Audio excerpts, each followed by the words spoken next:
Sir எனக்கு ஒரு help பண்ணுவீங்களா? எனக்கு எப்பயுமே தலைவலியோடவே இருக்கணும், தலைவலியோடவே வாழணும், அதுக்கு எதனா வழி சொல்லுங்க சார். அவ்வளவுதானே, ரொம்ப சிம்பிள். உனக்கு வந்து பாத்தீங்கன்னா சில டிப்ஸ் தரேன், அதை அப்படியே ஃபாலோ பண்ணு. ஓகே, நீ என்ன பண்ணு, காலையில எழுந்த உடனேயே மொபைல வந்து பாத்தீங்கன்னா ஸ்கிரீனை பார்த்துக்கிட்டே இரு, ரீல்ஸ தள்ளிக்கிட்டே இரு, தள்ளு தள்ளு தள்ளு தள்ளு. என்ன நீ என்ன லவ் பண்றல? எழுந்ததுக்கு அப்புறம் என்ன பண்ணு அப்படின்னா, டிஃபன் ஐட்டம் எதுவுமே சாப்பிடாது, டிஃபன் சாப்பிடவே கூடாது.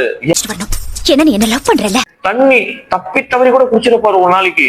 தண்ணி வந்து பாத்தீங்கன்னா எப்போ உனக்கு தாக எடுக்குதோ அப்போ கொஞ்சமா குடி, போதும். என்ன நீ என்ன லவ் பண்றல? நெக்ஸ்ட், நைட்ல லேட்டா தூங்கணும், சரியா?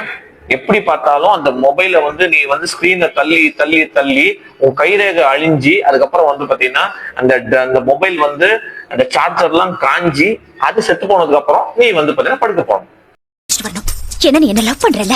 இதெல்லாம் பண்ணிப்பாரு, தலைவலி உன் கூடவே குடும்பம் நடத்தும். ஒரு முக்கியமான டிப்ஸ் வந்து சொல்ல மறந்துட்டேங்க.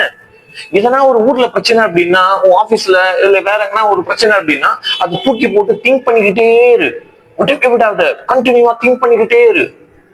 தலைவலி வரணும்ல, வரணும். பாட்டு பாட்டு கேள்வியா, அட்டக பட்டக டிஃபன் கட்டிக்கிறட்டுமாவா?